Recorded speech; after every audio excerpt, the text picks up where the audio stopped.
Hey guys, Dib the Awesome here to give you a personally recommended monsters for 2017 video. Today we are going to be talking about the Earth category and what I think you should get.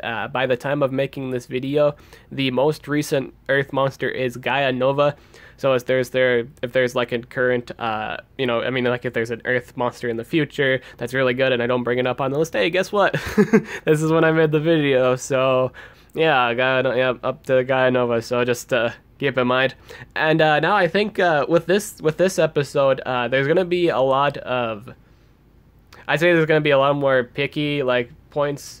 Simply because the Earth monsters in general are just a huge important category in this game. Earth monsters are really good. They keep other monsters alive. They can provide different kinds of deny, different kinds of strong points, and we're going to be talking about 5 I really think you guys should get during this time of making this video.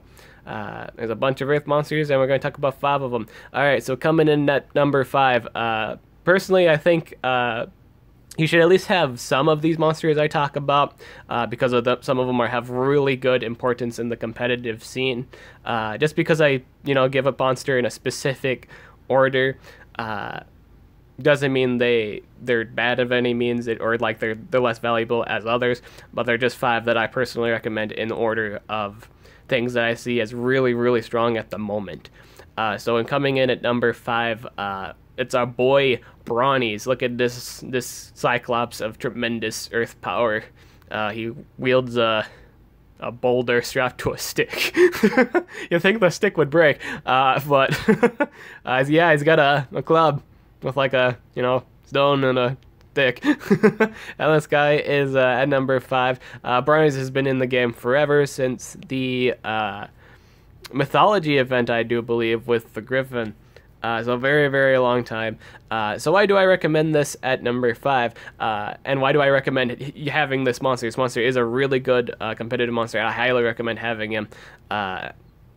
Is the fact that he's capable of Mega Stunning in 2 formats, and he's also one of the few monsters that have access to Mega Stun. I think that's the first time I said it, so I don't know why I said again, but this monster is capable of Mega Stunning. If you don't know what Mega Stunning is the ability to stun something for 2 turns, and it even stuns things that are immune to stun. There has been a recent trait that has made it so you're immune to Mega Stun called Celestial, but not many monsters have it yet. And when the main priority, even if they do have it, your main priority is just to stun the other Earth monster anyway. So essentially, he counters Earth monsters. The problem with this guy, the reason why I didn't put him at number 1, you have to have this monster, like totally 100% guaranteed. Well, you should have him anyway, but it's not the highest stat monster, which is why that he's not number 1. He's like number 5. His stats are old. He suffers from old age. Not too bad, but he's not the fastest denier in the game. In fact, he's one of the slowest. He just has a special kind of control with his ultimate and a natural ability to Mega Stun a single target. His ult is a Mega Stun, AoE Mega Stun, to say. And, he's just got the basic AoE stun with a few shielding self moves and a dazing move. That's about it. Pretty basic stuff. He's old age. He's old. Other stuff is out, but not with that kind of hardcore control that he has still to this very day. I do believe you should have this monster. This monster is really good for the competitive scene because it counters Oros, and everybody loves using Oros. So you can take advantage of those people that put Oros on defense, Mega Stun them, make them not move for days, pretty much make it so there was no point in putting an Oros on defense. This is one of the guys that I think, like, one of the reasons why I don't really like Oros all that much, because everybody has Brawnies. Brawnies is really good. I highly recommend getting Brawnies. Number 4 on my list. Okay, number 4 on my list, I think you should get this too. Invest in this monster too. I think he's really good. To be fair, I think all the Earth monsters on this list that I put out is really good. This monster in particular kills a very annoying monster that I hate. If you are stuck with my channel forever, I hate this monster. Not the one I'm about to talk about, but who I'm gonna talk about that gets rid of this certain someone, and that is a boy, TestaDay. You should get a TestaDay today. So what does TestaDay do? TestaDay has one sole objective. That's why he's just number 4, because he's mainly used for that reason alone. There is another, you know, new monster that's pretty much like it, which is Gaia Nova, but I just prefer this one over Gaia Nova because it's the whole point is just to get rid of said specific monster. And ta-da, here it is, TestaDay. TestaDay is an outstandingly fast attacker. Is he punch the hardest? No. But the main strong point is he gets rid of Voltic. Voltic is very annoying. Yeah, and this guy's designed to counter him. If you watch, I highly recommend watching. Oh, excuse me. I highly recommend watching Armor Gaming's videos on TestaDay. There are like several videos of TestaDay versus Voltic, and every single battle, TestaDay has just pub stomped Voltic. Period. Even when you're building full speed runes, it's a guaranteed Voltic removal. I think this is really critical. A lot of people would probably disagree. It's like, oh, Dave, you shouldn't use this because of its low base life. That really doesn't matter. I'm going to say that really doesn't matter because you still have 2 other monsters on the board that can protect him. I don't think that's too big of a deal. I don't think it's too big of a deal that his health pool is rather low. It's like in the 22 or 21k. I don't think that's a problem. His basic attack isn't a problem. He has a rather low base attack, but again, you still have 2 other monsters. You have monster advantage as far as I'm concerned in terms of a 3v3 monster format game. If you have more more manpower, you will essentially win the fight unless something terrible happens, like just something just straight out of the blue. If you win in numbers, you're pretty good on the game. And TestaDay is highly designed to make it a 3v2, and the other 2 monsters can get rid of the other 2. Highly recommend pairing this thing up with ROFL. A lot of the main points of against TestaDay is because a lot of people use Atum. Just use ROFL. That's all I have to say. Use ROFL. The man can apply his 100% shield. You can't protect him from that. And then pair it up with something that removes positive effects, so you can get rid of that double life. So that can be like on the denier. I don't think ROFL really removes any positive effects, but ROFL is just one of his best partners. You just have to pair it up with him. It's just too good not to. I highly recommend it. With the troll debuff, that it prevents healing, and I do believe it prevents shielding. Very, very good. Highly recommended. And he does AoE burning. He can get stack DOTs with TestaDay's Quicksand. I think that's pretty critical. And he has the 2 random negative effects, which we all know is really good. Again, he's number 4 because that's really just all he's meant to do. Is it something very important? Yes, but that's all he does. That is literally all he does. That's the main point, and that's what makes him good about it. Sometimes a monster only needs one really strong point to actually use them. If it's a really critical situation or just a really common problem, sometimes just looking at this one monster is like, that's the answer. you use for that one point and you shine the greatest, and bam, that's why you use them. Very good. He's got extra turn skill, AoE DOT. Single target, Quicksand, a lot of earth-based moves to counter those pesky thunder-based monsters. Now, he does counter other thunder-based monsters too, particularly ones that aren't packing a life rune and have relatively low life, but that's your main objective. You bring him to Voltic fights for the most part. Alrighty, the number 3 on this list. The next 2 monsters here are, I don't know how people are going to feel about them or like the order, because they've been out kind of recently in events, so we're just gonna go with number 3 here. We're gonna go with our boy MountZuma. Okay, this is straight up the best mountain monster in the game at the moment at this time. The man is capable of single target, 2-turn possession. He has that. He has a cooldowns activated in a single target move and in an AoE sense, but the only catch is with the AoE move, it resets his own cooldowns. I mean, so it sets his own cooldowns. So not really the best thing in the world for himself, but you'll set everything else. He's basically the Time Miron of Earth monsters, essentially, with the cooldowns activated, that kind of dealio. He does hold access to a spammable damage reduction AoE, and I think this makes up for the fact he does kind of shut down his own skill sets. He has that access just to spammable damage, and that can be really annoying. People don't really think it's all too critical, but when you're packing a damage rune, and especially if you have it at 115, you start to see the damage. You start to see it pack up, and there are other ways you can make it so, you know, MountZuma can get his cooldowns again. I mean, like, he can get his moves again through other support monsters such as Bowtie. So it's not the hugest problem, and you get more benefits out of it. Personally, I think a lot of people think there's not much benefit to it, but I think there's a lot of benefits to it. One, like a lot of Earth monsters have the tendency to have protective skills, but run rather high cooldowns. That's the thing. So things like Oros. Oros really needs his moves. Oros is a reliant skill monster just to have that sustainability and or damage return. Atum with his AoE 100% life shields, double life, self-sustaining skills.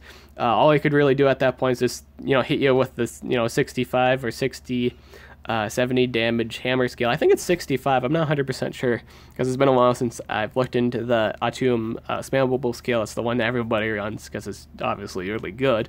But it just forces them just to use the single target skills. Pretty much the only spammable skill that the Earth monster really has, which is an advantage to you. In all honesty, you can just bring something that sustains you and you're fine. He also holds access to poison, AoE poison, and his ult itself actually sets up both of his AoE status effects, so that's also really good too. So if you don't really want both of the AoEs, the AoE poison and the AoE damage reduction, the ult's got you covered, which is good. It's solid. It's really nice. In fact, it also wears down other Earth monsters.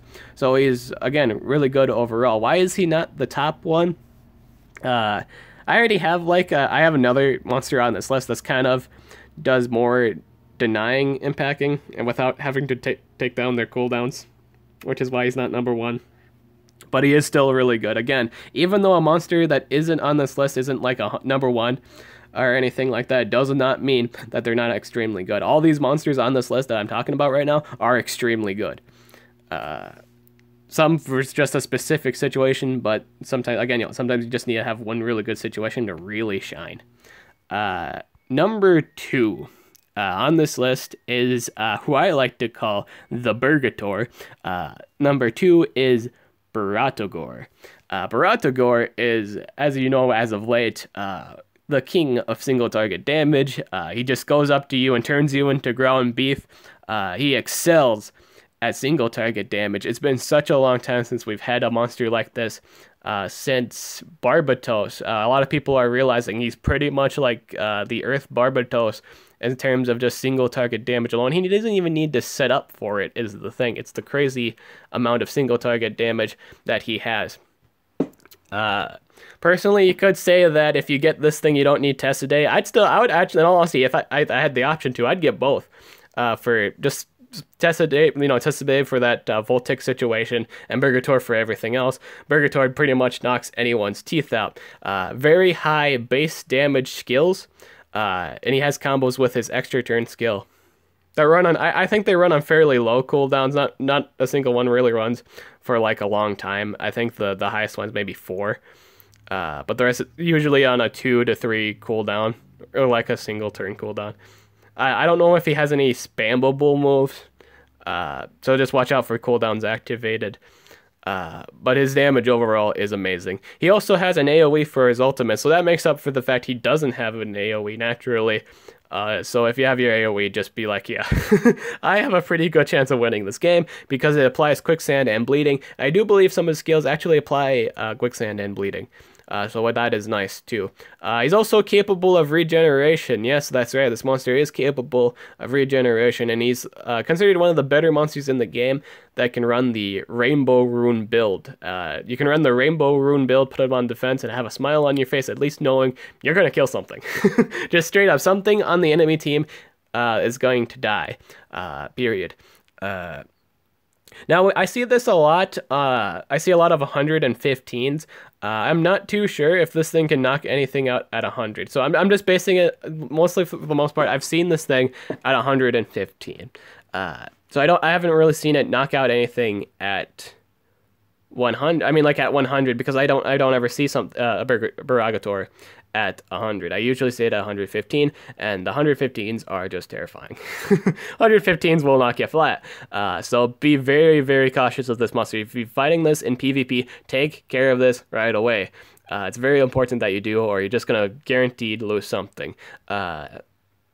The thing with damage in this game, in terms of like if it's either from an AoE or single target damage perspective, if they have a really high base attack stat, they don't really need to set up for it, because they do their base skill is so high and their natural power is so high. And in fact, this guy's natural power is really high. It's in the 3,500 range. It's so high that some of the monster's natural base life cannot withstand it and just get, again, just knocked out flat. An example would be Voltic, something with relatively low life, like maybe like 25 or 26 carry range. It just doesn't have the biggest life in the world. These kind of monsters excel at doing that, just getting rid of them right away. Even though he lacks AoE damage, he does not lack in KO potential. He has high KO potential, and that's what makes him really good. And he has high sustainability, so he is really hard to counter. He also holds an extra turn skill, so that just improves his regen. If you pair him up with shields, that's kind of a dick move, but it's also a really good idea. It keeps them healthy, it keeps monsters from damaging them, and it just keeps them like a nightmare for the enemy team. Highly recommend this monster. Do get this monster. Get any of the monsters I talk about. I'm going to be saying that a lot, just to tell you. Very good monster. So, in all honesty, what could be better than something that can knock anything flat? I'll tell you what is better than that can knock everything flat. Number one on our list, it is the fabulous Baba Yaga. As you can see here, I own one myself. Baba Yaga is essentially like the fastest denier, pretty much one of the fastest deniers for the Earth category, if not the fastest. Having access to AoEs that apply 2 effects, one of them being the remove positive effects and blind, and another one being the possession plus nightmare. So it's a DOT plus deny in one. It's not too common you see that, and this one is capable of doing it.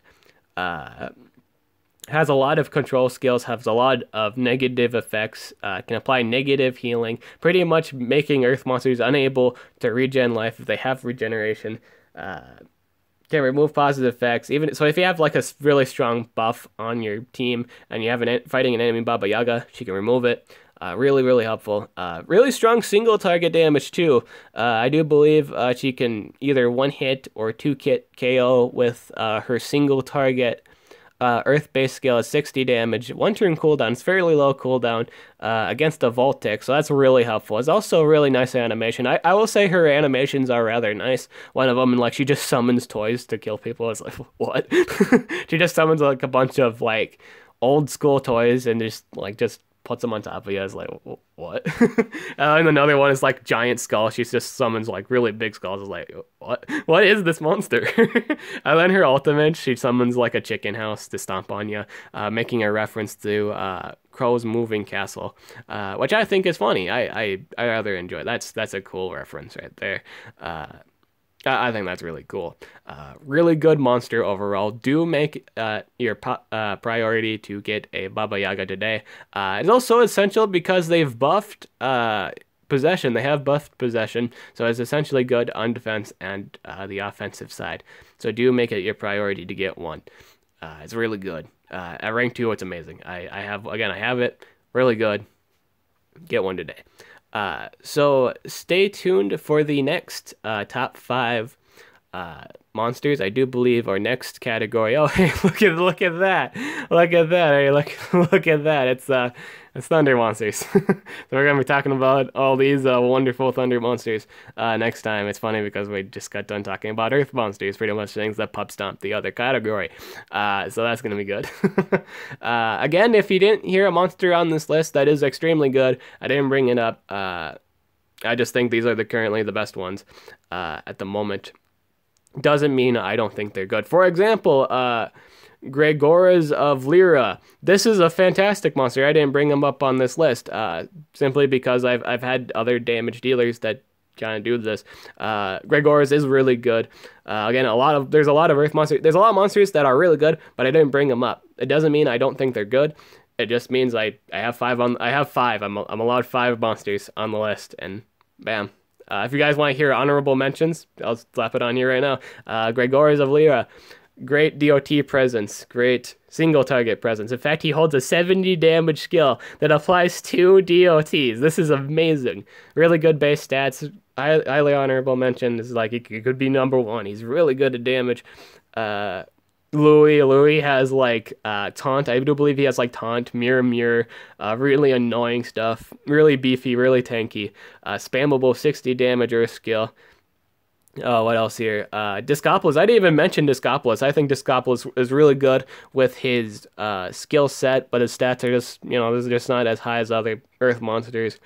Really good spammability skills. All of his moves are spammable. I didn't mention them, but it doesn't mean I didn't think it was good. It means like I only have 5 slots. That's all I have to say. I will say to the people that think Goros is like top 5 must-haves, I don't agree with you. I don't agree with you. I'm sorry. I just don't. I just believe there's too many. There's too much heart attacks for this man. Baba Yaga Brawny. There's just too many health problems for him. I just disagree. I'm what you call a Tank Miron fan. I approve of Tank Miron more. I'm just saying that's my opinion. But yeah, stay tuned for the next episode, which is going to be Thunder Monsters. I'm Did the Awesome, and I hope you have a awesome day.